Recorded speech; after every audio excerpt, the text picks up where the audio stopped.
Good evening and welcome to the 100th episode of Folks Talkin Sports. One more time. Let me say that one more time. The 100th episode of FTS Folks Talkin Sports. Thank you for the round of applause. Thank you. Very appreciated. Thank you for your support. We appreciate it. I am KG, Kris Gardner, owner of the Houston Roundball Review. Joining me are colleagues and Yanez from Pawd Slama Jama. How are you, sir? I'm doing good. I was trying to fix my AirPods. I was able to do it just in time for the show. I know we're going to get into it. We have a lot to talk about, but Kris, Will, Coty. It's a parade inside my city. Yeah. Dylan Indeed. Brooks. Hold up. Willy Gibson, Ohio. How are you, sir? I'm well. How are you? Doing well. And joining us, the first of a few guests, hopefully, joining us throughout this 100th episode of Folks Talkin Sports, Coty Davis, who covers the Rockets for SI and covers the Texans, the Locked On Texans, right? Is it right? Locked On Texans? Yes, sir. Locked On Texans, cover the Rockets for SI, cover the Texans as well, SI. And Kris, I just want to say congratulations on the 100th episode. And thank you so much for thinking about me to be a part of this epic, achievement that you have. I appreciate it, my guy. Oh, you're welcome, man. I'm glad you could make it, could take time out, because I know you're a busy man as well. Appreciate you joining us. All right, we got one person chiming in. Oh, and of course, let me do this right. Thank you to everybody watching us on YouTube. You can, of course, follow us on Twitter at Folks Talk Sports. For now, as long as Twitter exists, but I'll be posting and sharing links more and more on my Spoutable account at Houston Roundball Review on Spoutable, SPOUTIBLE.com. But for now, Twitter, Folks Talkin Sports, but mainly the Houston Roundball Review on YouTube. Okay. I'm going to put this up. Player A, look at those 3-point numbers regular season. Player B, look at those numbers regular season. Okay, regular season. All right. Mm-hmm. Playoffs. We're talking playoffs. Yeah, we're talking playoffs. See those numbers there, gentlemen? Mm-hmm. Who was player A? Dylan Brooks. Who was player B? Fred VanVleet. No, sir.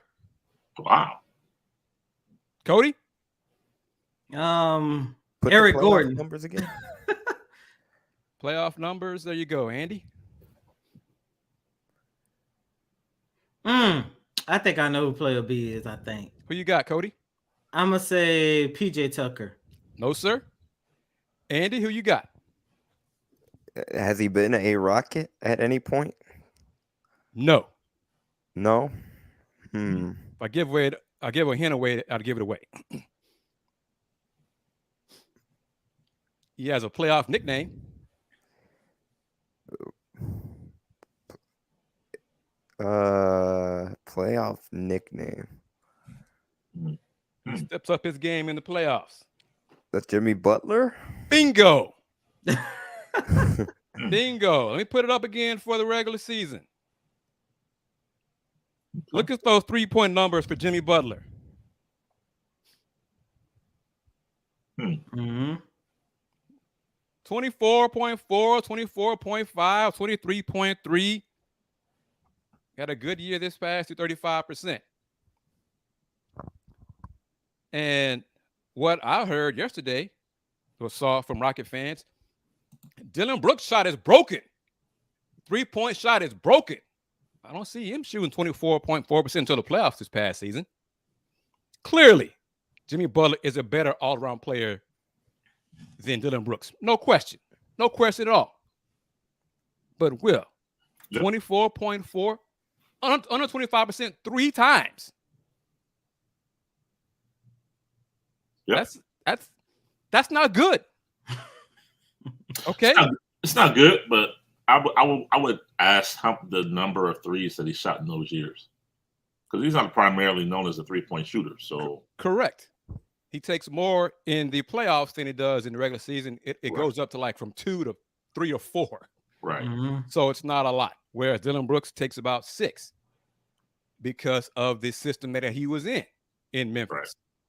Right. I feel certain that he's not going to take 6 a game with the Rockets if he's clanging them like that. Coty, what say you?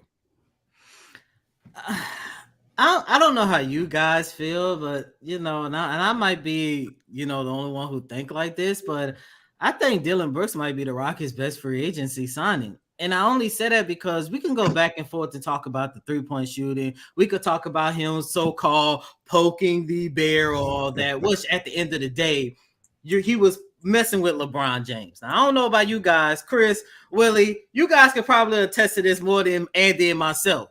But didn't you always have somewhat of a pest trying to poke Michael Jordan, Magic Johnson, Larry Bird, Dr. J? Like, all of the greats have somebody. I only seen a couple pests try to poke the bear with LeBron and Kobe, and it never worked out in their favor. You live and you learn. But I went into this free agency saying to myself that the Houston Rockets, they have to make sure that they add a defensive-minded player. Say what you want about Dillon Brooks, but Dillon Brooks has established himself as one of the best wing defenders in this league. When you look at the Rockets over the last 3 seasons, defense has been one of their Achilles heels, to where there have been several times where they have given up over 120 points. Chris, we sat in the Toyota Center several times next to each other. The game is already over by the first quarter. And majority of that was due to their inabilities to play defense. With adding Dillon Brooks, I don't think that you're going to have that issue even more. Plus,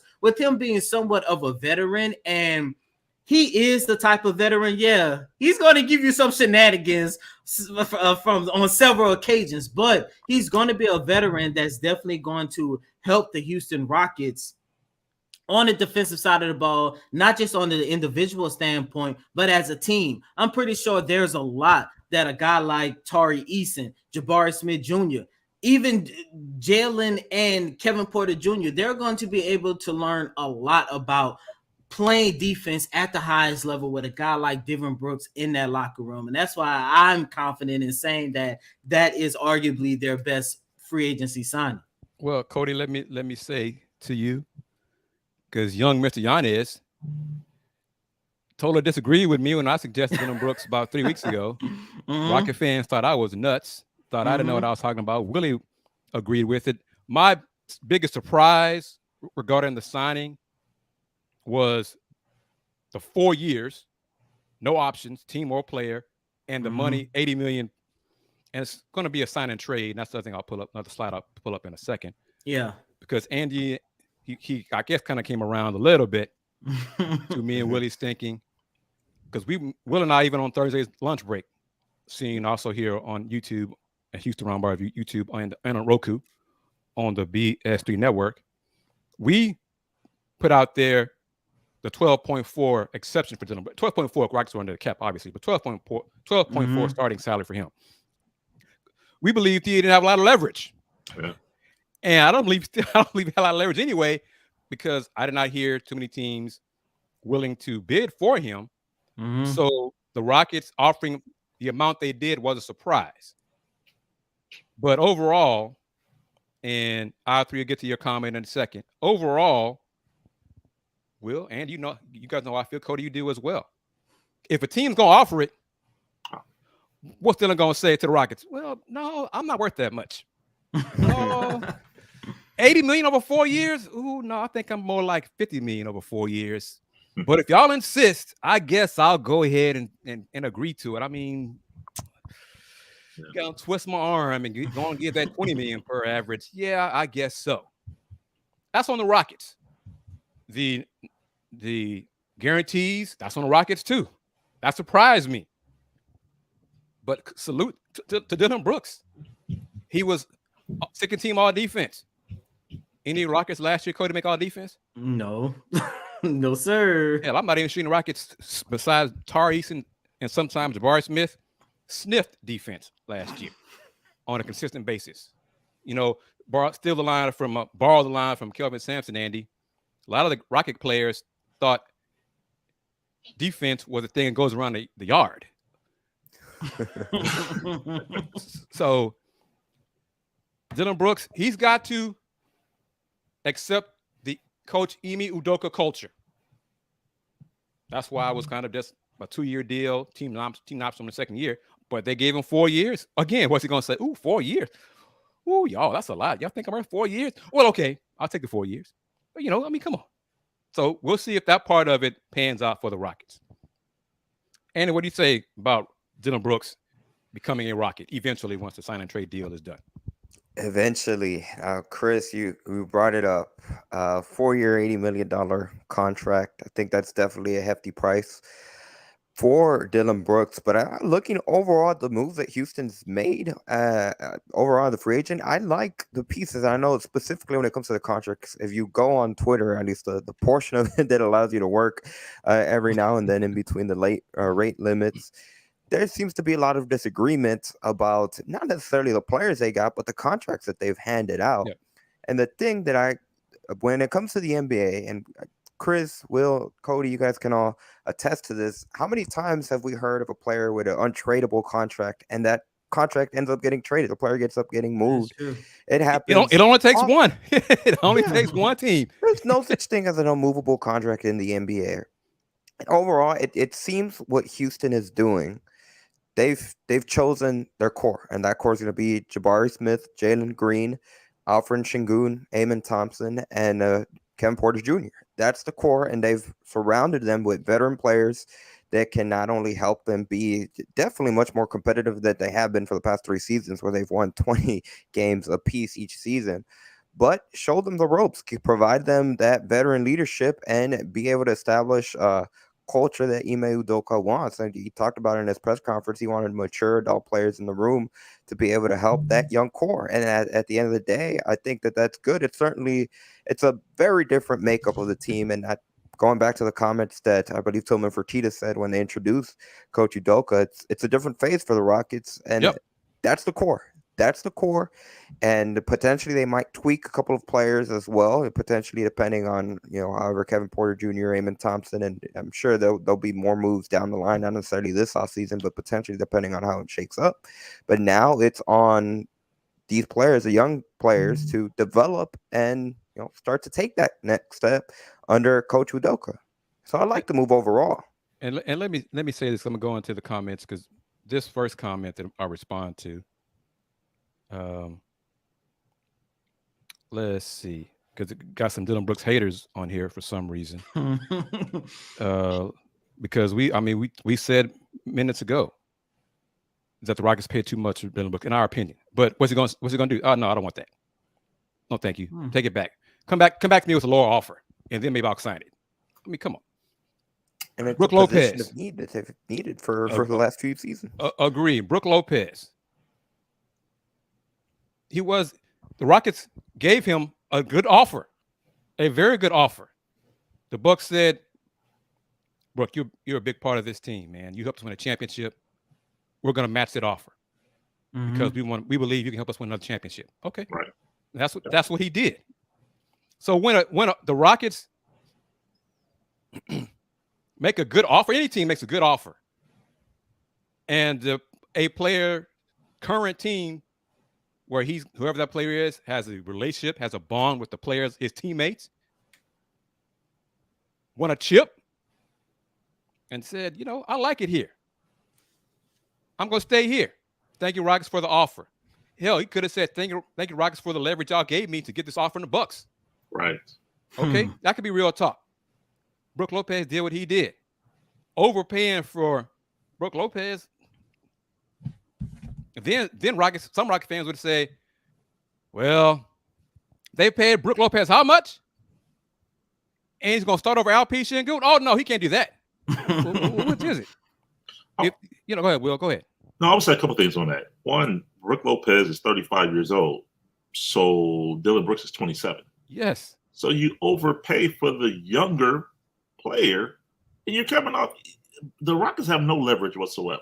Let's be honest. I mean, they're coming. They're up and coming. They are in phase 2, as we've heard several times. So they're not in a position that they can maybe take a few off here or there. They had to overpay on every contract that they offered. Bad team tax. Yep. That's what it was. Bad team tax. we can talk about it. And Jamon with the comment here regarding Dillon Brooks' offensive liability. I'm gonna put it up again. The 3-point numbers. All right, put up 3-point numbers. Like I said, player A is Dillon Brooks. Player B is Jimmy Butler. Okay, so 3-point shooting. I say this about any player. If you can't shoot threes, you know how you can impact the game, your teammates on offense? Move around, cut to the hoop. Don't stand still. Just because you are out there at the 3-point line and opponents aren't guarding you, move your ass. Because if you cut to the paint, if they don't guard you, you got to lay up. I would say this. I would say this also about Dillon Brooks' alleged offensive liability. Each player on every team has a role. And in Memphis, his role was to play defense and shoot the three. We don't know if he's an offensive liability. He fulfilled the role that he had in Memphis. He may come to Houston and average 27. I'm not saying he is. Don't come down. Sure. My point being, we don't know. His role in Memphis was to average 14. He could come to Houston and average 19. I don't know. Right. And the roles, the team are different. The culture is different for sure. Absolutely. But, and we get to FVV signing in a second. The Rockets projected starting five, Fred VanVleet, Jalen Green, Dillon Brooks, Jabari Smith, Alperen Sengun. In that five, there's a chance Dillon Brooks is the fifth option. So if he's the fifth option, you won't need him to average 19 points a game. 12 to 14, 12 to 15, he take good shots, play good defense, take smart shots, cut to the rim, be active on offense, get you some dunks, layups, be a threat that way. Yep. And to not poke bears. I don't care if he pokes bears or not.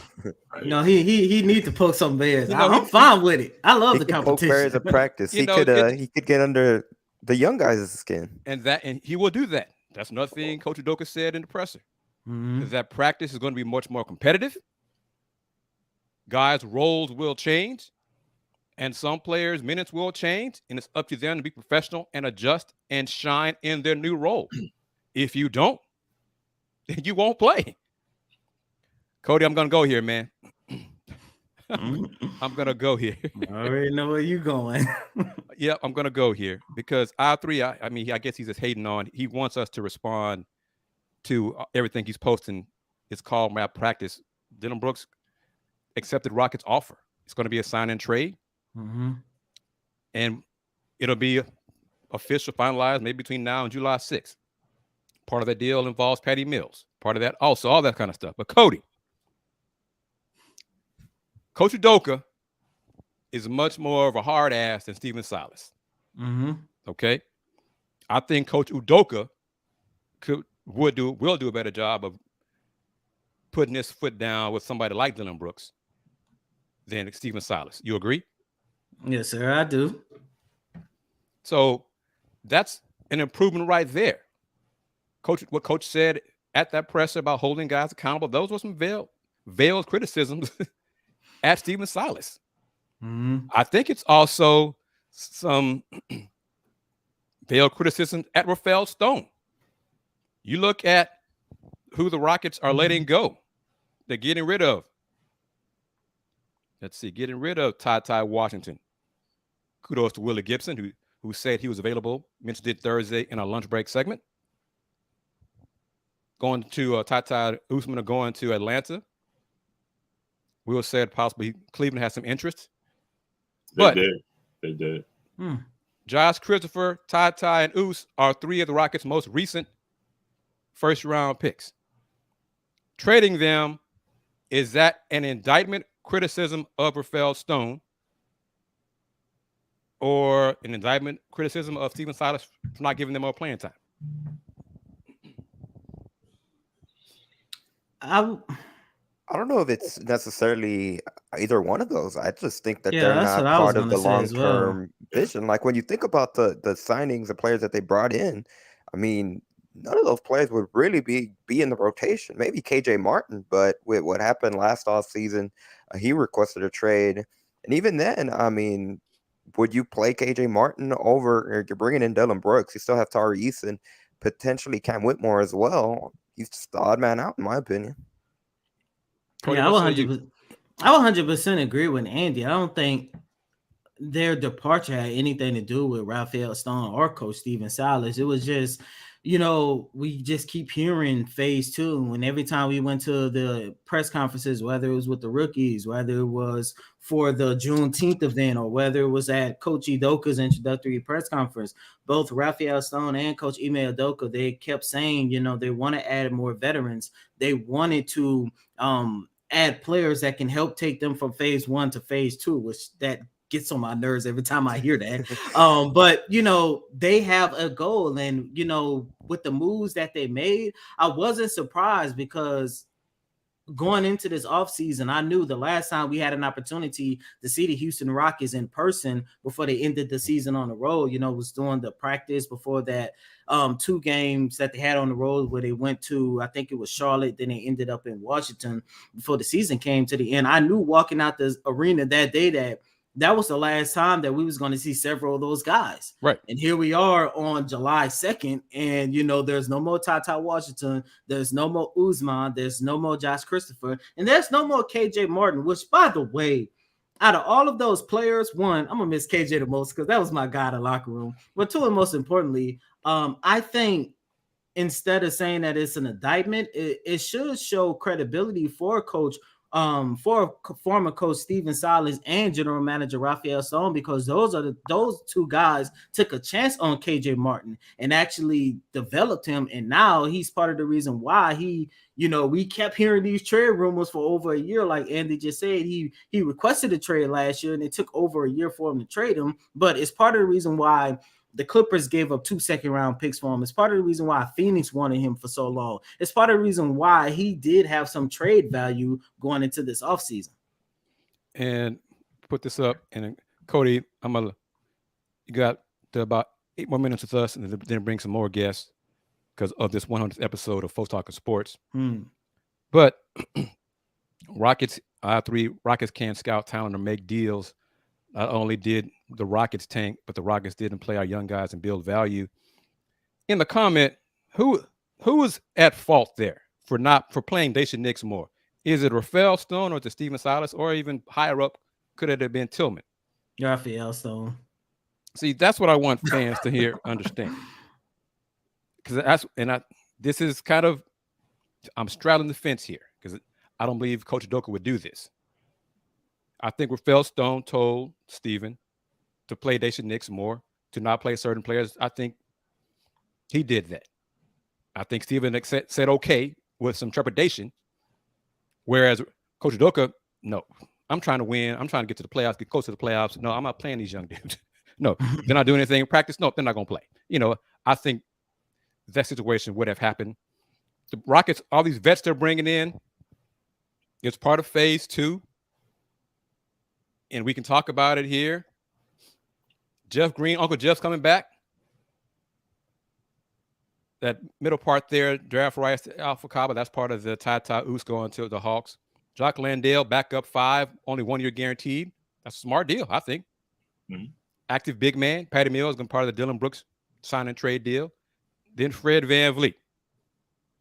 Let's talk about that. Anything about, and keep in mind the note there, courtesy of Jackson Gatlin, that is a team option on 3rd year for Fred VanVleet. I think that's a really good move for the Rockets right there. So any issues with the contract that Fred got or will get? No, not for me, no. Coty? I'm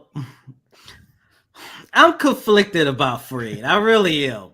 One, shout out to him for getting a bag. I have no issue with. Honestly, I don't have no issue with the money that the Houston Rockets spent at all, because one, Chris, like how you said it's the bad team tax that you so-called had to overplay. Plus, everybody's got to keep in mind that going into free agency, you had $66.5 million, and you have to spend 90% of that before the start of the season. Right. So if you're trying to go from phase 1 to phase 2 and get all these veterans and stuff, of course you got to overpay or whatever that means. No, you had the money. Go out there and spend it. But my issue with Fred is this. Hey, Kris, you already know where I'm going. Go ahead. I want to know, how is this going to work? Because now you have Fred, you have Kevin Porter Jr., and now you have Amen Thompson. And I look at this from a standpoint that you have 3 point guards, 3 ball handlers who need the ball in their hands to be effective. And maybe I'm looking at this from a standpoint because over the last 3 years, I have watched Kevin Porter Jr. and I not only watched them, I watched them grow. I've covered them in the G League. I remember how his game was in the G League when he first came to the Rockets, all the way to what we see now. And I know I'm in the majority when I say this. I believe in Kevin Porter Jr. as a point guard. No, you're the minority on that one. Yeah, the minority. I'm sorry. Yeah. And I know some people might hear that and say, what are you talking about? Well, I always say this. First off, the point guard position isn't what it was 25 years ago. Kris, I don't know if he was there, but I remember talking to Stephen Silas both on record and off record about this. How do you value Kevin Porter Jr.'s growth at that position? And the one thing that he always said is the fact that you don't evaluate it like it was with a Jason Kidd, with a John Stockton. Those fast pass first point guards are gone. Nowadays, you have a point guard like a Dame, like a Kyrie. No, I'm not comparing Kevin Porter Jr. to that, but those are guys who are running the point guard position on their respective teams, and they are not that fast pass first point guard. They are out there getting their own, and they're going out there, and of course, that's elevating the team. I've seen the growth in Kevin Porter Jr. over these last 3 or 4 years, however long it's been, and I just felt like the Rockets maybe would have been better off just keeping him at that position, because I know we also have a sample size of him playing off the ball, and it's a small sample size. But in my opinion, I think Kevin Porter Jr. is at his best when the ball is in his hands. We'll see. I mean, he's going to be the 6th man, and it's up to him to excel in that role. Mm-hmm. Amen Thompson will be the backup one, and he won't get a lot of minutes because he's a rookie. He'll have to earn it to run the offense coming off the bench.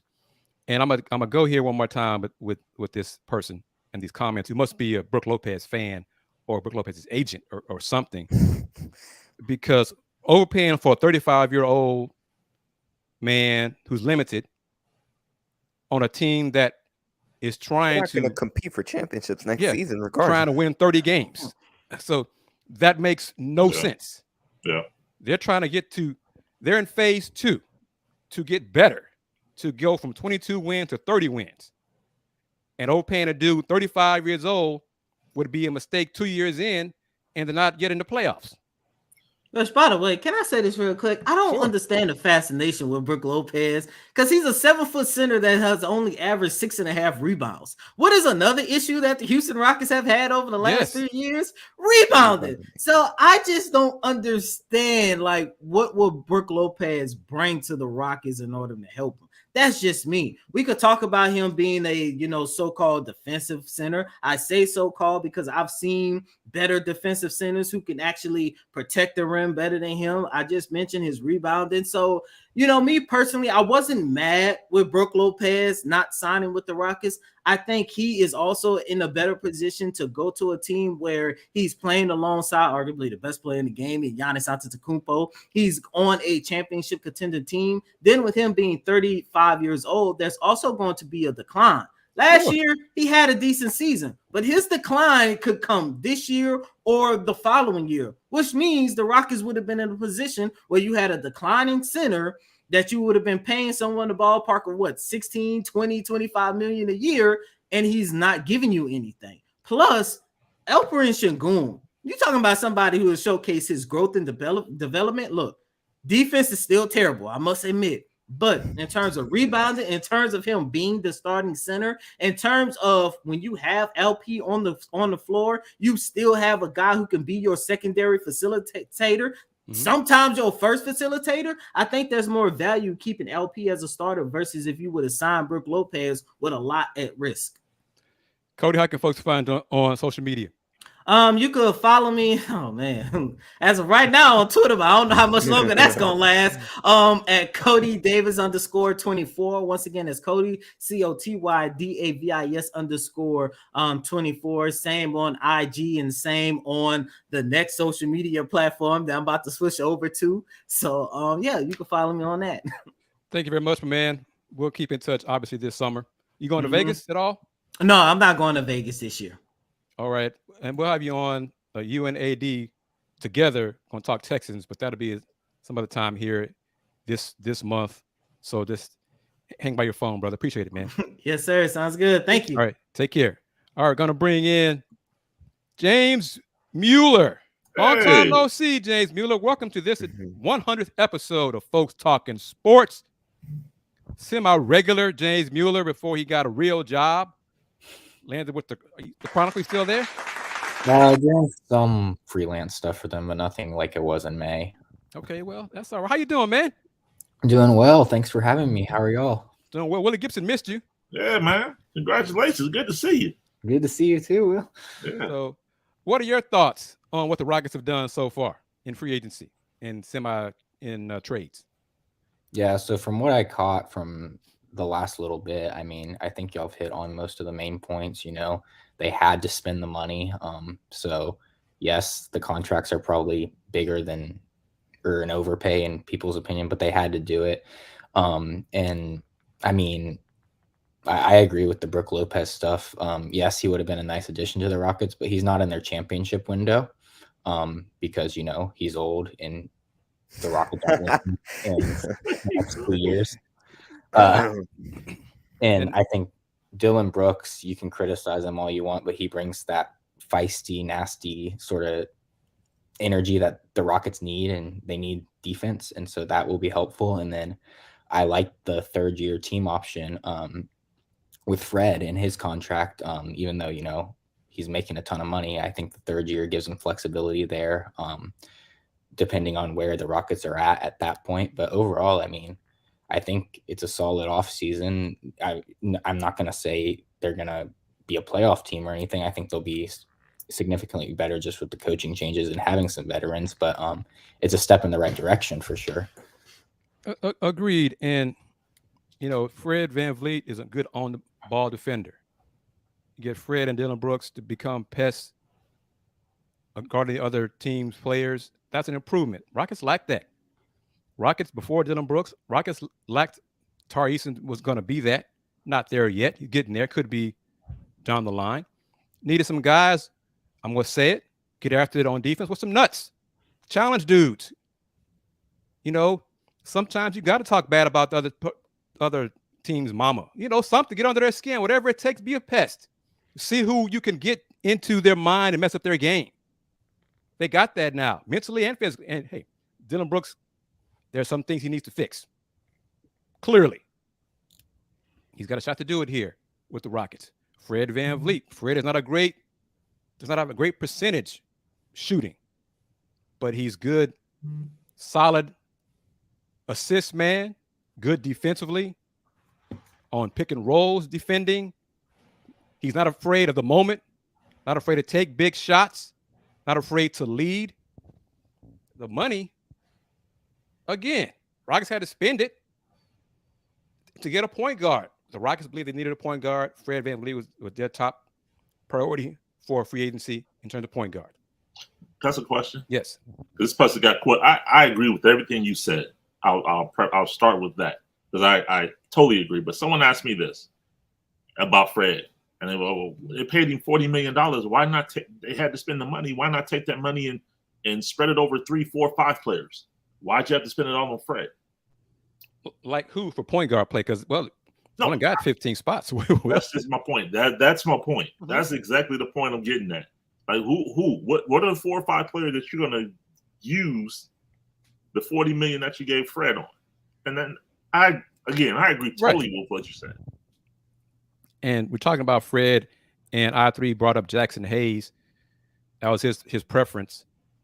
Let me say this because some folks, fans, and we're not fans. Let me be clear on that as well. We're media, credentialed media. All right? I'm not a fan of the Rockets. I cover the Rockets. there are players, quiet as it's kept, who don't want to come play for the Rockets, who rather play for the Lakers if given the opportunity than play for the Rockets. That happens, okay? That's a real thing. So tossing out these names, why do we get this? Why do we do that? Well, maybe that dude didn't want to come here. And Brook Lopez could be one of those dudes. Hey, thank you for the leverage I gave me. I'm going back to the team that I'm comfortable with where I want to chip. Simple as that. Andy, what are you going to say? No, I agree 100%. And again, like I mentioned when Coty was on, I feel like it's definitely you can tell that there's a next step, and they have their core. I think it's specifically in regards to Kevin Porter Jr. I think it'll be interesting to see what he can do in a much larger sample size when he is off the ball. Maybe they can unlock something where he's more comfortable with. And there's no pressure on Amen Thompson to have to come in here and be a day one starter and have to lead as a rookie. There's no pressure on him to do that. He can slowly develop. And of course, now he's on a roster with not only vets, but vets that can play and are going to be seriously in a rotation when it comes to Fred VanVleet. I like the move for that aspect. It's going to make the lives of all the younger guys, that core, much, much easier because he's already been through the battles. He won an NBA championship with the Toronto Raptors. He knows what it takes to be at the top in this league. And I think just his presence overall is going to be to the benefit of that young core.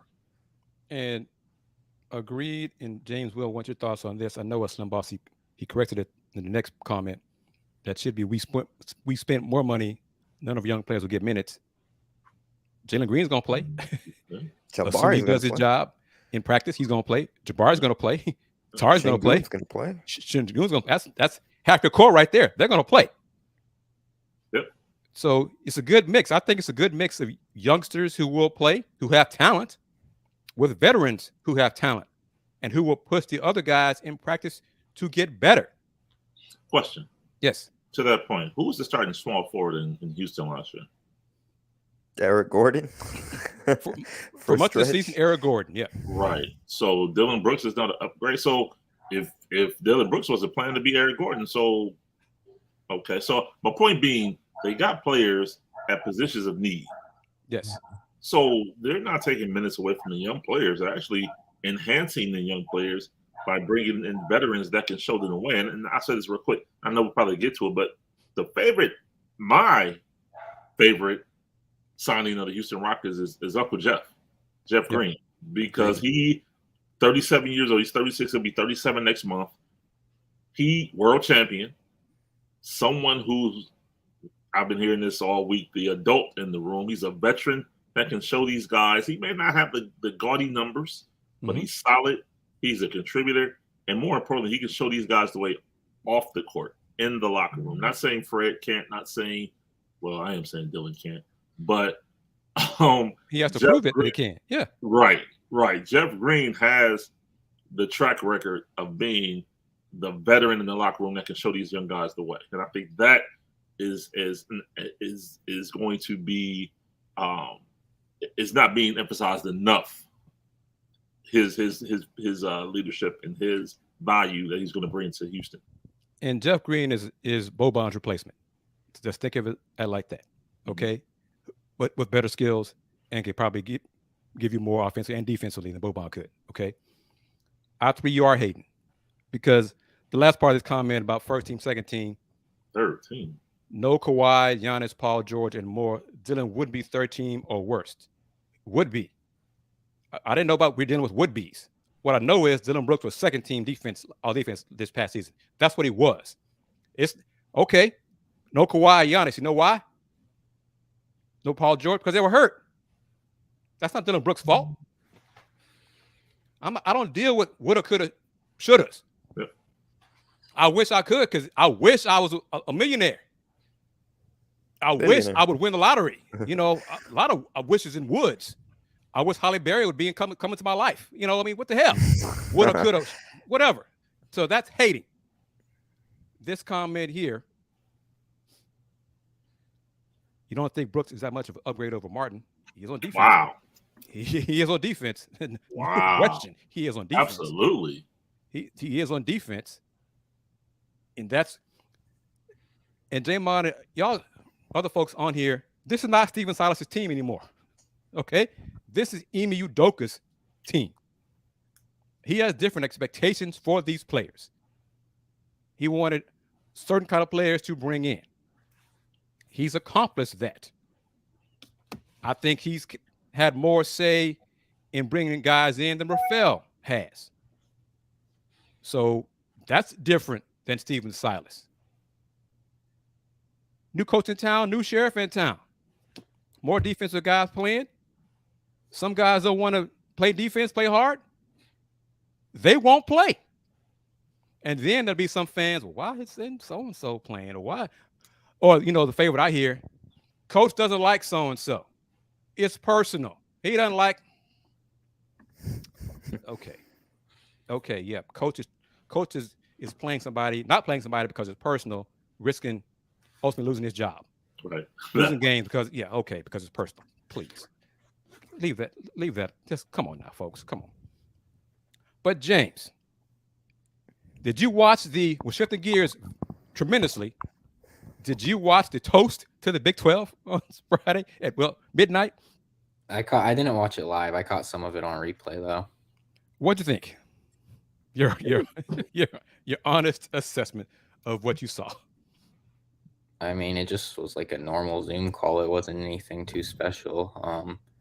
I didn't realize they were gonna do Pesman was gonna go into the football center like that. But I mean,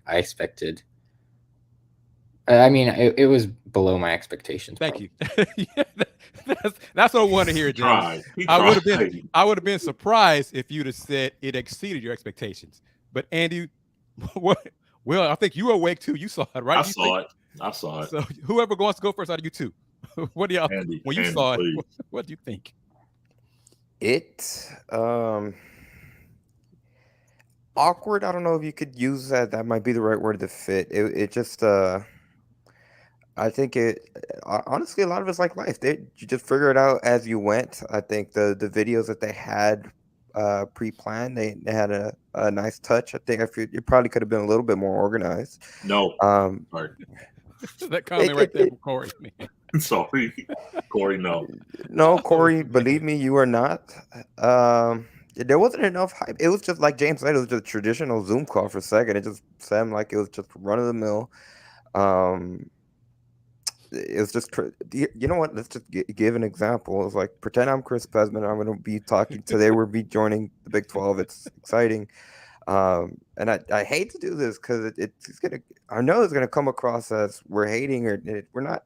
I don't want it to come across that way. It's just sincere when you look at, and I'm curious to see if UCF or Cincinnati, I don't think they did as anything close to like a toast, but I know that the moment it hit midnight in the Eastern time zone, they had the hype videos ready to go, whereas Houston had a post. They did have hype videos, but they opted to premiere them at 8 in the morning, 9 in the morning, obviously on Saturday. And as for the toast itself, like I said, it was awkward. Renew Couture was there.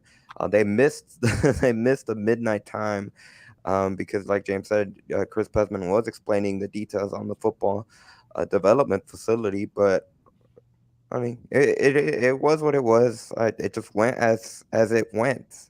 It was as Corey says, it was a bare minimum. It didn't start on time. It was supposed to start 11:45. Started 11:47, 11:48, and because of that, Chris Pesman talked past midnight. So it would have been like a New Year's Eve party. Everybody's at, and then you realize, oh snap, it's 12:02. That's what it was. Oh, and I was like, oh, come on. So that it just wasn't. I had other UH friends, alums, who described it. It was embarrassing. High school, junior high kids could have done better. It just didn't look good compared to UCF. UCF and BYU had, Cincinnati, I know, they had meet and greets. BYU had theirs on Twitter on Saturday. They did stuff the actual Saturday. Yeah, as well. So BYU's countdown was live on Twitter and looked good, looked great. Yeah, it did. It was impressive. UH, the toast idea, I don't understand it. I don't know. They just should have done what they ended up doing. Playing the hype video at midnight. for the school because it was nice. What they did as a school account, athletic account, released on Saturday looked good. The one they posted on the main unit, the University of Houston main campus account was good because it basically, the video went over all the big achievements in school history, from the men's basketball team knocking off UCLA in 1968 to obviously the football teams in the 70s and 80s, the Pawd Slama Jama teams. They even included the volleyball team Sweet 16 run, all the other accomplishments. I was like, that was a good hype video. No. You can't imagine that, Corey, because there's nothing like that would happen. Just to be honest. So I can't imagine that. So, and let me put this up because this person is not a consistent follower to this show. Wow. Because you never watch Folks Talkin Sports on a consistent basis. Because we're critical of UH Athletics. That's part of what FTS is. Through these 100 episodes, we have criticized UH Athletics for doing the bare minimum throughout this whole previous 99 episodes, from marketing to coaches to hires to football ineptitude, all those things. Now they're going to the Big 12. James Mueller, your final thoughts as I let you go. How many UH teams are ready to compete in the Big 12 this coming season, this first season? Men's basketball will be fine. Track and field will be fine. They won't win the Big 12, but they'll be competitive. Volleyball will be competitive. Swimming and diving will be decent. Other than that, I mean, golf might have a few players that do well individually, but as a team, probably not. So I'd say 4, and then the rest are probably going to be bottom tier, if not the worst. Where would you predict? Where predict UH football finishing the Big 12 this first season? So there's 14 this year. Somewhere between, I'd say, 11 to 13. 11 I think. That's like the high. Yeah. But I think that'd be acceptable for a lot of fans if they reach 11. I said 13 Chris, in my poll. Yes, sir. You know that it doesn't matter as long as they win one game for this season, and I guarantee you they're gonna win that game. Where's the cue? You got to guarantee it. That October 21st. Yeah, I got you. October 21st. So I guarantee you they won't be winless. Guarantee. Of course, October. Guarantee. Is against the Longhorns, which I don't care. They could go 1-11. 1-11. No. James Mueller, thank you, my man, for participating in this 100th episode of Folks Talkin Sports. Keep in touch, and don't be a stranger, James. Come back when you can. All right, we can talk some Astros. Sounds awesome. Thanks for having me. It was great chatting with you guys. Take care, man. All right, James. Good to see y'all. Bye, James. All right, now we're gonna bring in No Salt's #1 fan. Hey, my man. Where is he at? We can barely see you. What is on his head, man? Yeah, the sun's that we can barely see you, AD. Can you move block the sunlight or something? What, man? Hey, guys, congratulations, gentlemen. Hey, I'm out in the country, man. It was a little warm out here, so I'm getting in my pre-July the 4th. Getting it all in, man. Regardless what the Supreme Court said about whether I'm affirmed as a human being or not, who cares? But hey, guys, I'm glad to be here. Go ahead, Willie. That's okay. That little political shot, man. Some of us caught it. Some of us didn't catch it. AD, move up your. We don't see the top of your head, man. So move up. There you go. There you go. Yeah. All right. Waiting for Nosa to get the word that you're on the show here, so she can chime in and be happy. If I had a way to reach her, I'd give her a message and say your Nah, that's okay. I'm good. Any thoughts on what the Rockets have done so far in free agency? I'm excited. I'm thoroughly excited. I mean, you basically just got all these pablumine kids off the floor and finally putting some guys and some men on the floor that can play basketball. Because basically you got kids from 18. You got kids on there that can't even buy alcohol. They can't even buy themselves a drink.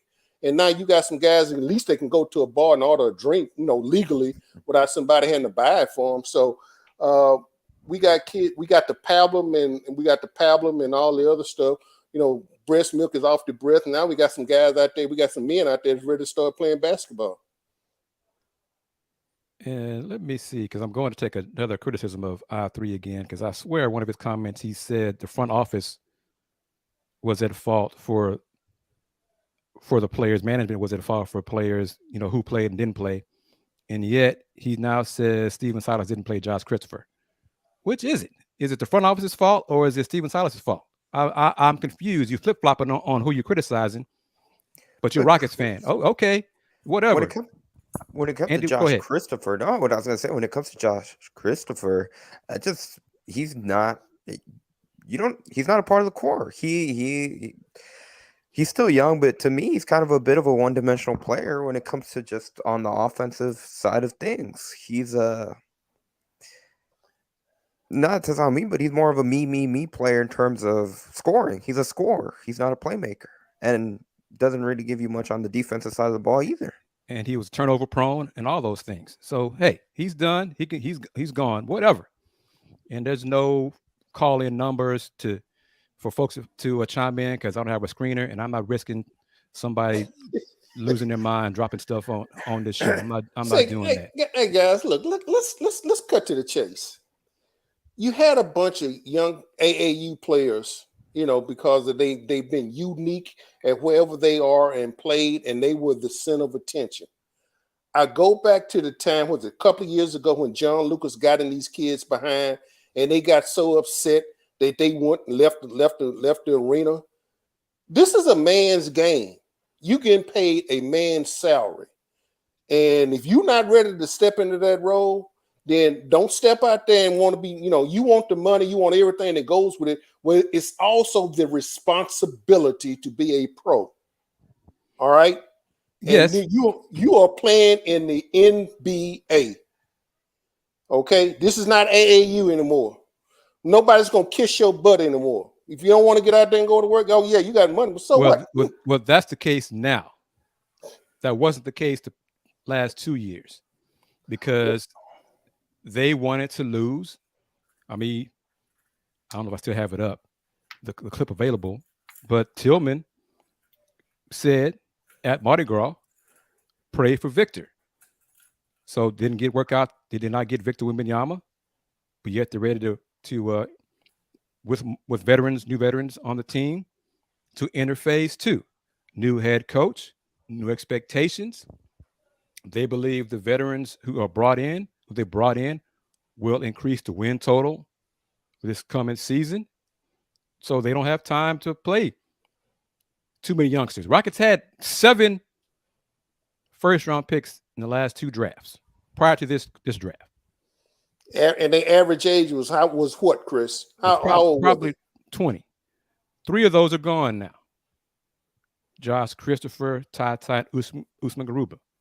You can say that they should have played more. I think management said no. They should Knicks more. A mistake. Remember, for folks who may not know, beat writer for the Chronicle, Jonathan Fagan, said in the interview he did with me, that the Rockets management believed Daishen Nix had the potential to be similar on the high side, a Baron Davis type player. Ooh. A strong, big body scoring guard. Ooh. That's what the Rockets believed. Baron Davis. That's what they believed was his upside. I didn't see it. I didn't see that from day one. But that's what they believe. So that's the mindset they had for a long time regarding Daishen Nix. They cut his butt, Friday. So he's gone. Wish him good luck to him. So they got some right on draft picks. They got some wrong on draft picks. But Willie, Andy, AD, bad teams stay bad because they hang on to their mistakes too long. Right. Absolutely. So Coach Udoka, again, go back to him. He could be wrong. Some of these guys may shine with their new teams. But Coach Udoka wants to win. He believes they can make the playoffs this year. He believes that. He said he has not missed the playoffs thus far in his NBA coaching career. Okay, he believes that. So that's what he's striving for. So he didn't want to have all these youngsters on the team. I got a question. I'm sorry. Go ahead, Will. Two things. Well, it's the same question, but you said two things that triggered it. The second thing you just said was bad teams stay bad when they hang on to their mistakes. Then I got to thinking about we're on the phase 2 and phase 1. So my question is, was it always the plan to get rid of Stephen Silas? Was he only had a short-term shelf life in phase 1 because we're going to move on to phase 2 with somebody else? Because you just, I don't know. I'm just, because I thought about that earlier today, but then when you just said that, then you also said bad teams stay bad when they hang on to their mistakes. So is the firing of Stephen Silas an admission that they made a mistake? Partially.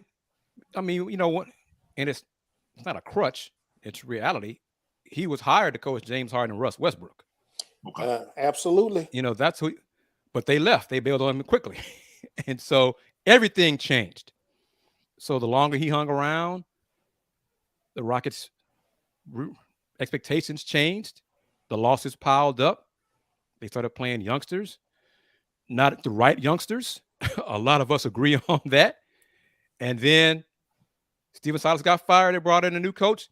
And lo and behold, they're bringing in veterans who can play and have different expectations. And now they're entering phase 2. So it looks like, yeah, he's a scapegoat. Okay. Some of his decision-making, X's and O's, were shaky, clearly. Okay. But keep in mind, when Rafael, and reported by my man Kelly Eco, when Rafael, during practice, made suggestions to players during the practice, basically undercutting Stephen Silas's authority, he was done right there. Okay, that was 2 seasons ago. He was done right there. You know, Stephen told Rafael, don't do that anymore. It's too late. When you got the GM interject in practice, well, maybe you guys should do this. Maybe, come on. It sounds like what happened over on Kirby Street, huh? Some certain general manager sitting up in the coach's box. So yeah, that's it was a matter of time. Okay. You know, the 4th year on his contract was at the franchise's option. He wasn't coming back. He wasn't coming back. And this is where they are. They're going to win more games. I mean, they better win more games this first year than 22 this past season. I think most of us will be shocked if they don't. If they don't win more than 22, injuries happened or a lot of stuff went wrong if they don't win more than last year's team with the personnel they had, what they brought in here. So, and this is a great point by J-Mon right here. The organization did that. Sitting John Wall, sitting Coach Wall, sitting A Wall. Pay that man $40 million to sit. Yeah. Pay them $40 million to go to Miami, basically. That's a bad look. So they weren't trying to win. So Coach Udoka, bringing in Coach Udoka, I think indicates a shift in the narrative. So maybe y'all know it, the fans know it. Players around the NBA, the perception of the organization was an AAU franchise. It just was not thought of highly. Lack of accountability. It was problems with the franchise. So bringing in Coach Udoka kind of cleans that slate. You got a coach who is respected by the players across the league. So now they're turning the page. Might be turning the chapter. Hell, might even be a brand new book. So we'll see what they do. Andy, what are you going to say? Anything you want to add to that? No, I mean, going back to when it came to Stephen Silas, I agree absolutely. The writing's been on the wall for the last couple of seasons. He's not going to be a long-term head coach whenever this team finally decided to once again make that jump to being competitive, what they've already made. And lo and behold, he was fired immediately when they made that decision. And he might get another job, another chance as a head coach in the NBA. He might. But his best position might be as an assistant. You know, some folks are just like that. I think he's smart, intelligent basketball person, intelligent mind. He may not be the person who really kicks butt, puts his foot down and tells Rafael or GMs, any GM on his new team, I'm in charge. I got this. You stay your behind over there and let me run this. I'm a head coach. Might not be in him. Hey, who knows? All right. I keep forgetting to mention this. I'm going to mention this. Corey, this is for you. And this is for you as well. UH fans. UH men's basketball fans, excuse me. There are discussions, plans, efforts to have some of the Australia games available via streaming. Okay? I'm saying that. You're hearing it here on Folks Talkin Sports. I'm saying that. Remember where you heard it, Will. Yep. Okay, some folks who do stuff and claim they were the first, like hell. I'm saying that right now. 2023, 7:01 p.m. Central Time. Mark it down. Have that queued up. I'm going to have that queued up. So I'm saying that details is being discussed. I know a little bit more, but waiting for some more. You know how it is. I's dotted, T's crossed. But as a point of comparison, St. Mary's played in Australia last year, and some of their games were streamed, but so far it looked like they were the audio only, but I heard they were video as well. But I went to their site and I saw the audio links posted on their site. So it's looking like, anything could happen. But right now, some of the Coogs games, Australia games will be available via streaming. The time difference is 15 hours? So it might be 3 a.m. or whatever. So if you're dedicated and you want to do that, you can watch it live. And I'll say this as well. Most likely, the crew calling the games will be the Australia team's crews. Okay, so it won't be Andy Yanez making that trip to Australia, So it won't be Coog related people calling the games. It'll be from an Australia perspective. Andy, you not flying Qantas going down there? No. Oh man, Darren, I just knew you were gonna be on Qantas, going down there playing with the koala bears or something, man. No. All right, AD, I'm gonna put you back in the back room because I'm bringing in not a problem. One of the queens. So just get into the studio. Going to bring in colleague Kennetra Pulliams from Big 12 Now and ESPN Plus. Hello, ma'am. How are you? Hey guys, what's going on? Thank you for joining us here on the 100th episode of Folks Talkin Sports. Let me see. I don't want to kick him out. So let's see. There we go. Right there. All right. Okay. This is different than lunch break, Miss Pulliam. So I'm really glad you were able to join us here. If it's the 100th show, you got to go big time, right? I agree. So that's why I invited you to join us. Yes. Wanted you to come on. I'm glad you could make time to join us here. And for folks who may not have seen you the handful of times you've been with us on the lunch break on Thursdays from noon to 1, let folks know a little bit about Miss Kennetra Pulliams. Born and raised in Texas. Now live in Kansas City area. Do pregame and postgame for University of Kansas men's basketball and football. And that's available on what platform? Big 12 Now, ESPN Plus. Welcome to the Coogs. Thank you very much. So yes, Andy, UH is now officially a member of the Big 12. And I think Andy, I know I said it to KP, but Andy, correct me if I'm wrong. Kennetra and the pregame show she's a part of was another idea for us and you specifically to do like a post-game show for UH Athletics basketball, right? Like you froze there. For me? Yeah. In regards to doing post-game shows, because it was kind of your idea, right? Yeah, well, Let's Reach Coogs. So see, it all ties together. Will, yes, we owe sir. AJ Jones the reason for all of this through AJ and the streaming platform that he, invited me to be a part of that.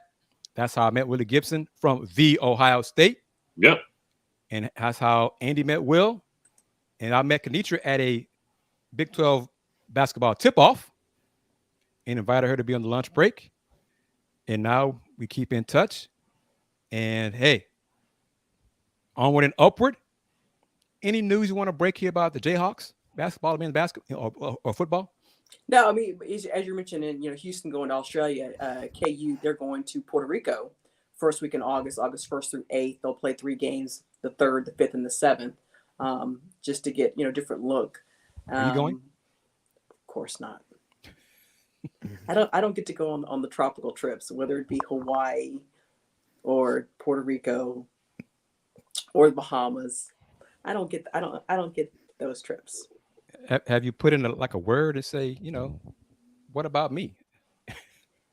Well, it's all about the dollars. And so you sell it to the boosters and you make it a package deal trip. And, How about you, Will? All the boosters are. If the Buckeyes basketball team took an overseas trip, would you be going? Could you go? Could I go? Yes. Could I go? Yes. Out of your pocket or theirs? Well, I'm always willing to talk sponsorship without question. As all of us are here on Folks Talkin Sports. If you want to sponsor this show, believe in what we're doing, by all means.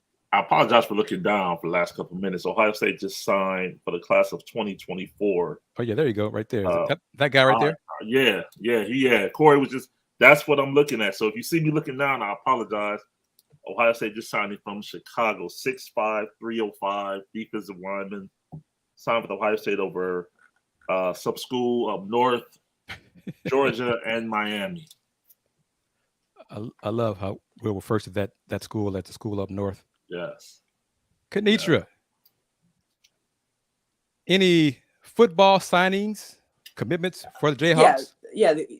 Also on the defensive end, KU got out of Arizona, 3-star edge rusher, Deshaun Warner. So, he committed. Reportedly KU beat out the likes of Oregon State, Washington, and Texas for his services. Well, I'm going to say this because I'm petty. I'm an old UH alum. Anytime I hear a school beat out Texas for anybody, salute to them. So good job with that. Salute to KU.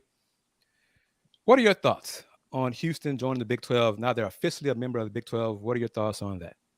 Well, I mean, Travis Goff, KU athletic director, said all the right things, was very complimentary about the 4 additions in Cincy, U of H, BYU, and UCF, and said really it helped to solidify the depth and the talent of the Big 12 with the 8 teams that are in it for the long run, slight diss to Texas and OU. So, he says he likes the direction it's going, and it just really helped to solidify and stabilize the Big 12 conference. What are your thoughts on his plans, or I guess no, it was the consultant's suggestion to decrease the capacity at the football stadium as part of the plan to make, I guess, an entertainment district? Yeah, it's kind of it's entertainment corridor.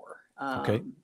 Just kind of where it is. It's landlocked. So trying to make it mixed use space, a convention center, a medical facility, maybe a concert venue of some sort, so that the booth, as it's called, Memorial Stadium, is used more than just 6-7 dates in the fall, and then for graduation.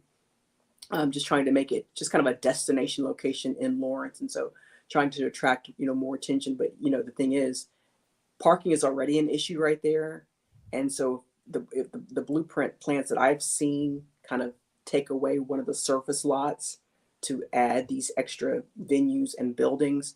You still have to address the parking issue. Do you raise some of the homes that are right there on 11th Street and then turn that into a parking garage? I mean, there is one parking garage there at Mississippi Street parking garage, That's, I think, 4 levels. It's just a matter of, where do you put these things? And if you reduce capacity, it would make it maybe the second smallest football stadium in the Big 12 conference. Travis Goff says they're not going to go, below 40,000. They're not going to be that drastic in reducing seats. I mean, yeah, you might have to take some out, but it's all about the greater good, making it a better fan experience, making it a better game day atmosphere, kind of with the acoustics, making it a louder venue, while also beautifying, a stadium. Is there a timetable that's been announced for this ultimate creation? I think it's happening in stages. I mean, okay. I know it's not just football that's seeing the improvements. It's kind of campus wide, department wide.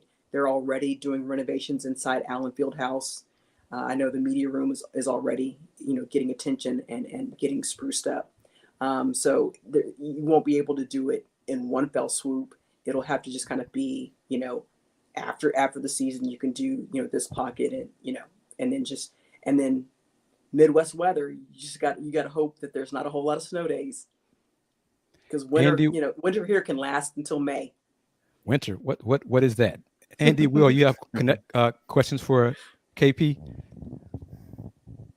Yeah, I had one just in terms of the men's basketball and the game between Houston and Mexico that's planned, between Houston and Kansas and Mexico that's planned for 2024. I'm curious to kind of what's been the reaction in Kansas to that game from folks associated with the program or with the university. Oh, I mean, anybody who's, kind of a supporter of Kansas basketball, they think it's a great idea. Would you like to have it in town or maybe a neutral location in the U.S.? Sure. Because that's just, that's revenue. But, from what I've heard, folks within the university support Brett Yormark and his vision about expanding the Big 12, making it not only just a 4 time zone conference, but also making it an international conference. And so, with a chance to go to Mexico, but you'd love to have somebody the caliber of University of Houston and what Kelvin Sampson's doing, and have that, I don't know if you have it in Dallas. Because, the initial meeting will be in Mexico, but, hopefully you get a rematch in the Big 12 tournament, in Kansas City in the spring. Well, you got any questions? What, I'm sorry, go ahead. No, I was going to kind of, based off their response, it sounds very similar to what head coach Kelvin Sampson told us on, when was that? Tuesday? Yep. All these days run together. Tuesday, whenever, by the way, he did compliment my hair this week, so I guess I don't have a bird's nest, by the way. But the only drawback he said was about the revenue, the potential loss of revenue of not even necessarily of that game specifically, but because it is going to be a non-conference game, potentially being able to schedule, like the example he gave, a home and home with a different program that again, it's that revenue that the school could potentially lose. Kelvin Sampson said he wished that the Big 12 could, in some way, kind of compensate the universities for that potential loss. Well, which is fair. Kennetra, Coach Sampson mentioned in that media Zoom session with us, and this surprised me. Kennetra, hold your thoughts on it.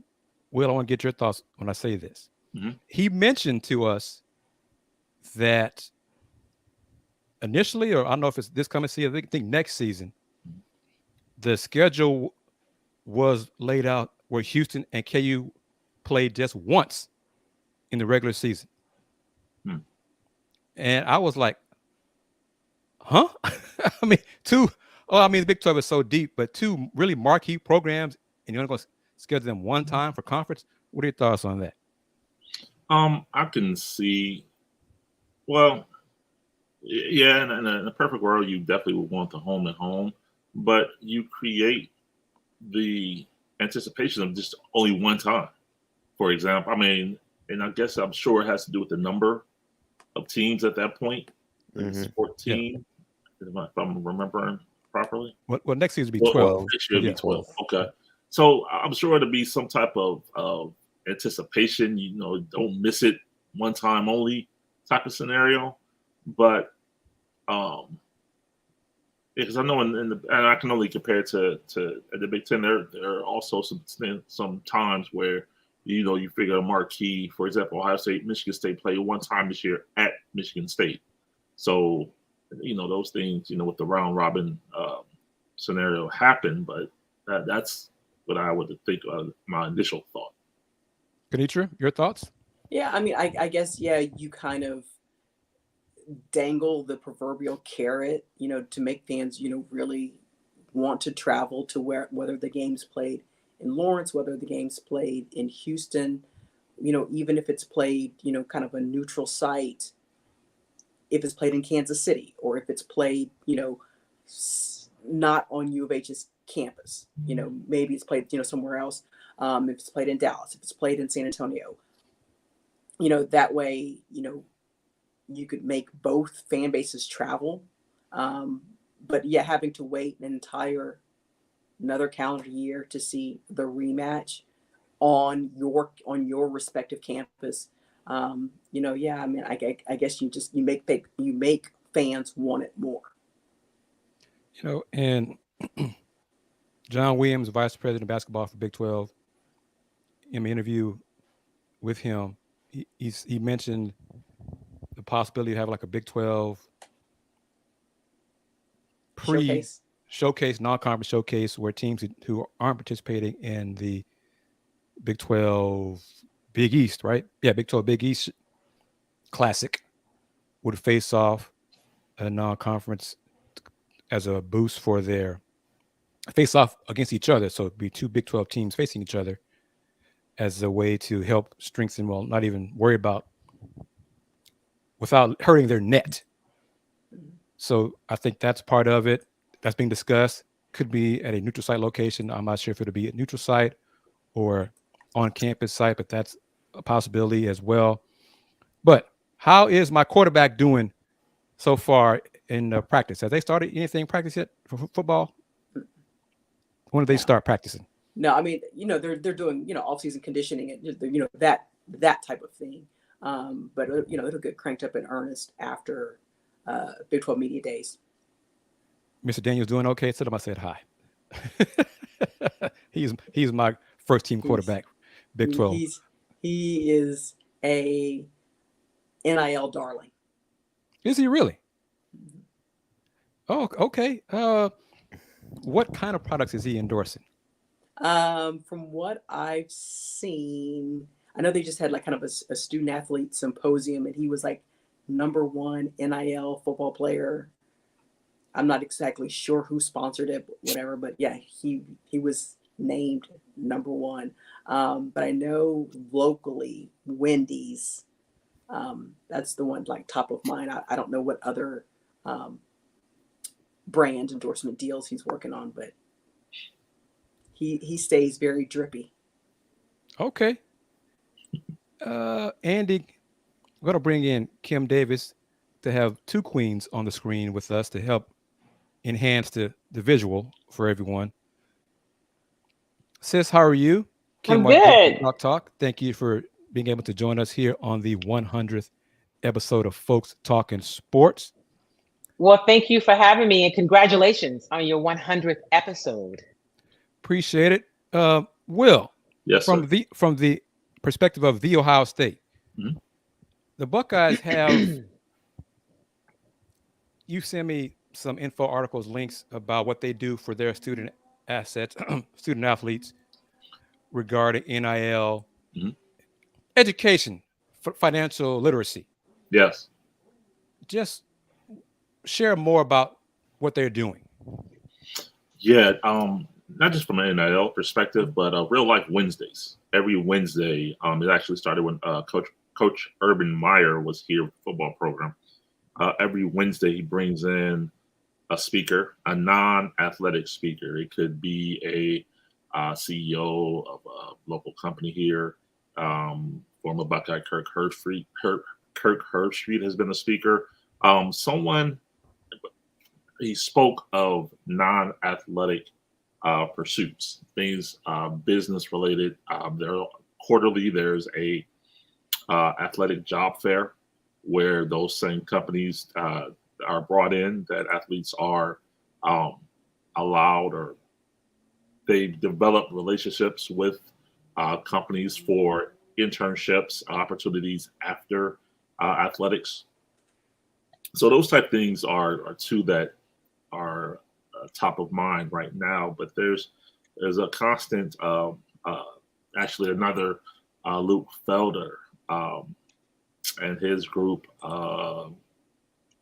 name escapes me right now, but there's another group that is specific to NIL preparation, that they do prepare, not just, okay, you have the NIL deal, taxes is the first and foremost thing that they discuss, that now you have this opportunity to earn these resources. Now, what are you going to do with them? How you have to prepare for your taxes going forward, things of that nature. So those are just things off the top that Ohio State does provide to prepare their student athletes. Andy, does UH do that? I'm asking because I don't know. Do they do that? I'm not too sure. I don't think so, but they very well could. I'm not certain. Kennetra, does KU do something similar to what Will just described? Okay. I know. I'm not sure the frequency of or the depth to which they, as far as financial literacy and all these other enrichment classes, but they do have meetings with people in the community outside of sports, so that, number one, the student athletes just can learn how to present themselves, who they are, what they're about, what they're majoring in, what their interests are outside of football. So to just be able to handle themselves, not talking about football, and to also make those connections, and those relationships outside of football and beyond football, so that you never know, when you're going to, need an advocate in your corner, somebody who may be looking, for a salesman, or maybe looking for a business partner or investment, so you're making those relationships, but you're also thinking about life beyond the football field. And so KU does do that. Kim, one of your many hats you wear, aren't you a speaker? Don't you speak at functions? And so just kind of elaborate on that. Yeah, I do. I speak about leadership, about effective communication and engagement, a little bit in the DEI space, which I guess is not a thing to say anymore. And I also, I do media training. And so, I have not done any work with athletic programs as a whole, although I've done some work with athletes, but I think it's a good space. I think as much as, I think everybody, when I say everybody, I'm talking about all of the institutions and teams should be offering this to their student athletes, to their professional players on an ongoing basis, because I think it would help the players. And then I think it would help the institutions and the teams. I just think it's a need. It's the reason that leaders of companies get this training and have people come in and talk to their executive teams on a regular basis, because it makes a difference. So, Kennetra, I'm going to let you go, but thank you very much for taking time out of your busy schedule to join us here on this 100th episode of Folks Talkin Sports. How can folks follow you on, I guess, on Twitter, as long as it still exists? Currently, as of today, subject to change, it's fluid, at K Pulliams on Twitter. But all right, KP, thank you very much. Good to see you. Bye, y'all. Bye-bye, and just hang by your phone. All right. Kim Davis of Chalk Talk, what are your thoughts on the Rocket signings activity? Well, they've been busy. My thought is they are definitely trying to not be a part of the lottery next season. They are definitely trying to get to where their owner kept talking about, which was he called it phase 2 which I think those of us in the room understood that to mean they need to win some games and compete and try to get to the playoffs. I mean, I know it's a big jump from where they were, but I think Tillman is giving them the edict that that's what has to happen. And so they've gone out and tried to get some and sign some players. It seemed like the numbers they were giving were the contracts were larger than I would have thought they would have had to spend. And then I had to remember, all right, this team won less than 60 games in the last 3 years.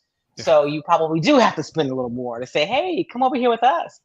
There are a couple of guys that I hate to see go. Like I think you know this. I was a big Josh Christopher fan. I liked him a lot. So hopefully he does well and gets a shot to play. I think he's got a bright future. I was curious to see what a Ty might do, but clearly they had to move on from some of the young guys so they wouldn't still be this young team, you know. And good luck to KJ Martin. I think he's, you know, the way we saw him, I feel like evolved last season. He's a good piece. And so hopefully that's a good fit for him. Now, in terms of what they brought in, you know, I think we all kind of talked about Van Fleet being the guy, and you know, and then there's Dylan Brooks. So I am anxious to see what they look like at camp. I mean, Summer League's not going to tell us much because the veterans aren't going to be there. But it looks like the young guys that have been in these positions in the past are going to have to kind of earn their spots. And I don't think that's a bad thing. So I am cautiously excited, I guess. Earning minutes. What a novel concept. All right. But saying that teams can do that when they have enough talent to compete in practice. Yes. And that was not the case for the previous Rocket teams. No, and I saw some people, you know, I don't spend a whole lot of time on Twitter anymore. I mean, I'm there, right? Because you kind of have to be a little bit talking about, for now, for however long it's up, right? You know, what if Steven Silas had some of this talent, you know, and we just don't know. I mean, I remind people, I was in a conversation on Friday and I reminded people, I said, you can't really evaluate, in my opinion, Steven Silas on what he did with this Rockets team. Because remember, he took this job, and when he took it, he was going to be coaching Russell Westbrook and James Harden. And he went from that to a lottery team and just all out chaos and disaster. And oh, by the way, an owner that made it very clear that he was playing for Victor. So, you know, but that's the nature of the beast. So I don't know what he would have done with veterans and with some other resources, but that's water on the bridge because he's not here now with Ime's team. So I'm sure, without being in the room, that the conversation when they you know reached out and to bring Ime into the fold was, what are you going to give me to work with? I'm sure he didn't come in thinking I'm going to coach a bunch of 19-year-olds and we're just going to see what happens. I'm good, but I ain't that good. So let's get into it. Predictions based on what the Rockets, the guys they brought in, draft picks, the veterans, Fred VanVleet, Dylan Brooks, Jacques Londale, backup LP, Uncle Jeff Green, Cam Whitmore, Amen Thompson. How many wins? Andy, you first. How many wins for the Rockets? Corey Miller's over under 34.5 wins. I'm taking over. Yeah. I think a good question for this would be what would you consider the ceiling of this team? And I think this so you're team, saying at max 7 seed. At max 7 seed. No. 10th. 10th seed. 10th seed. Really? 10th. You have them being the max. I think it's all contingent on Jabari Smith, Jalen Green, and Alfred Sengun. Those three specifically, but you can add in KPJ in there as well. Those four, how big of a leap they take. It's on them and how competitive the roster can be. I think the floor of this team definitely should be the 32, 33 wins the floor. Mm-hmm. And if they don't get there, then something went terribly wrong, and changes will probably be made from the front office standpoint. You would imagine if things really bottom out, which I don't expect it to happen just because of the way the roster, the veteran leadership that's been constructed. but I think that's what it's contingent on. So to answer your question, I think halfway, 36, 37 wins is a reasonable expectation going into the season. Yeah, that's what I said. 36. Will, what do you say? I mean, I said 36 and 46 Thursday on the lunch break. Yep. Prior to, and my mind wants to go more, given the fact that they have Fred and Dylan, but no, 36 and I'll stick 36 and 46. Kim? So I'm just gonna, before I try to give you a number, I absolutely hate predictions, especially in the summer. I just, of course, yeah. I mean, like we don't even know. We know what they have today, but we don't really know yet what this roster is. So for me, I think until you really know what the roster is, and even then, I'm not a big prediction person. But I would say if I had to pick, I would see them in the play-in next year at least. I think that is where they should be. I think if they're not at least in the play-in, that is. I hate to say the season's a failure, but I imagine that the owner will be very, very disappointed. He's opened up the purse, the checkbook, right? Mm-hmm. He's spending the money and done the things. And so now it's time to see, the fruits of the labor. So I think play in at least and, don't get swept. But they definitely, I mean, man, if they could get to the place where they were a 500 team, I think would be a huge step. But I'm definitely going to take the over for that 34 number. Well, yeah, we're all taking the over. Let's see. And Ime did say he has not missed the playoffs. Mm-hmm. I wonder, because play-in is not the playoffs. Okay, play-in, so we could be splitting hairs here. If they were the 10 seed, they made the play-in. Well, that's not the playoffs. Well, I think for me, if that's where they start, but it's to get to the playoffs. Oh, I'm yeah, just no, saying I'm they may saying not be. if they don't Yeah. become a 7th or 8th seed, rather, right, and they become a 9 or 10 seed, that's still the play-in. Right, that's still not the playoffs. 10 or 11 seed was like 37, and maybe 10 seed was 40 wins, something like that. Right. I think they'll sniff it. Okay, this is July 2nd, so things will change. They may not be done making moves. They're probably not. Right. But as of today, I'm going to say 36 wins, and they'll be right around the play-in.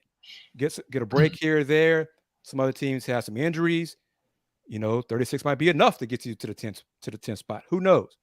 But being a 7 or 8 seed, that means you won. If you were the AC will 7th or 8th seed play each other in a play-in game, you win that game, you're in the playoffs. Yep. I don't see them doing that. If they're 9 or 10 seed, they got to win twice. I just don't see them doing that. I could be wrong. Hey, I've been wrong before. But 36 wins, that's what I'm going to stick with right now. Come October, it may make some other moves. I might go to 38. I'm not doing 41. I'm 500, but I'm not doing that. Tony M brought up a great comment. Rockets won't be in the playoffs. Detroit will win more games. They may not make the playoffs. May not make the play-in.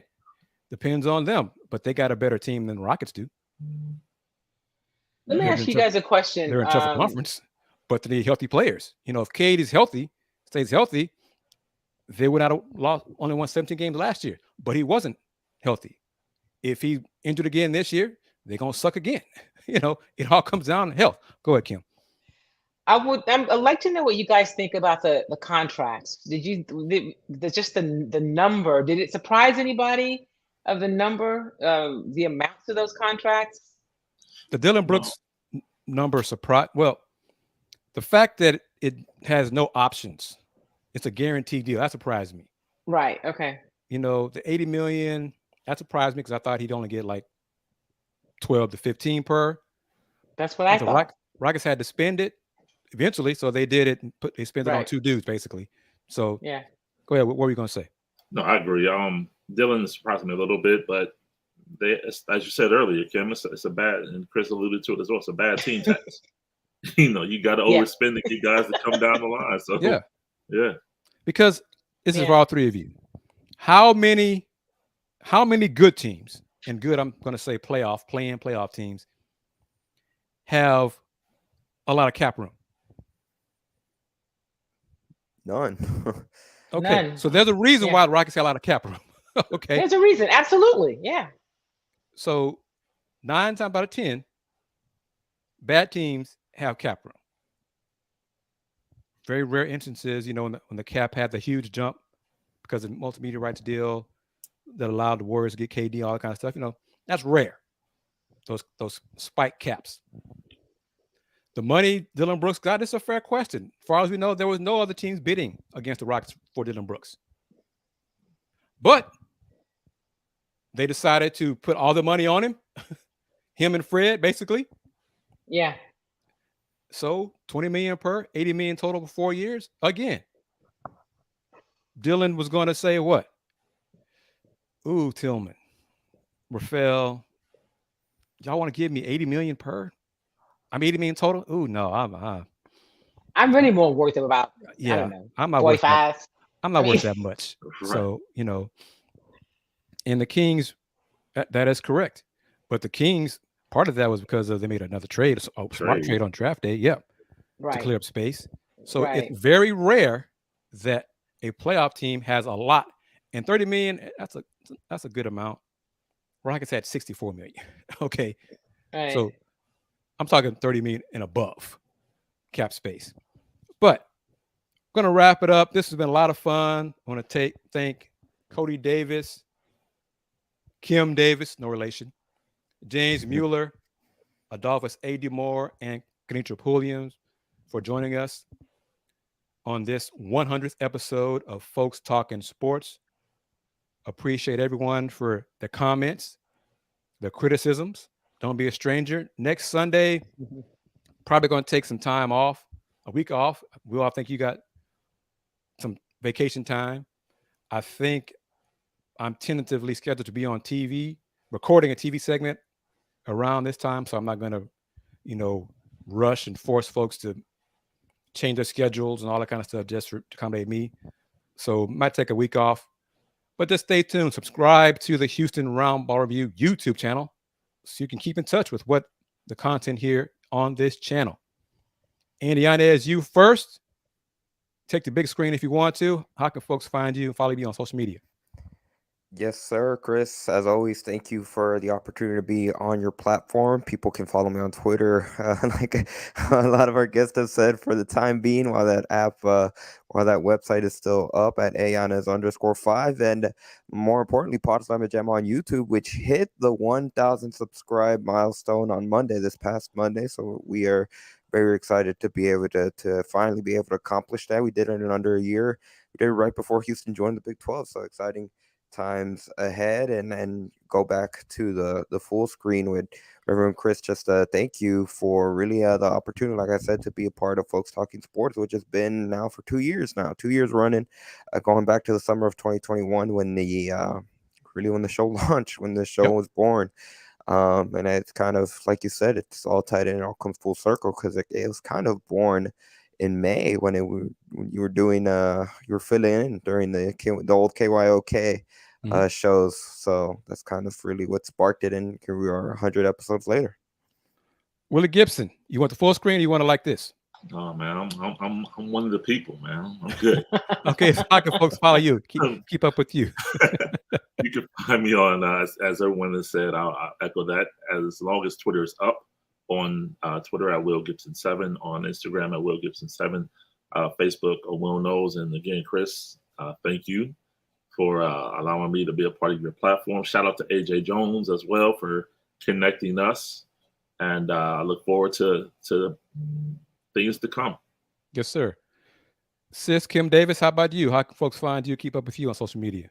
So you can follow me on the Twitters as well. They're there at Kim Y Davis, and then on Instagram and at Kim Y Davis Media, and also the same on Facebook. Follow me so that then you can and subscribe to my YouTube channel.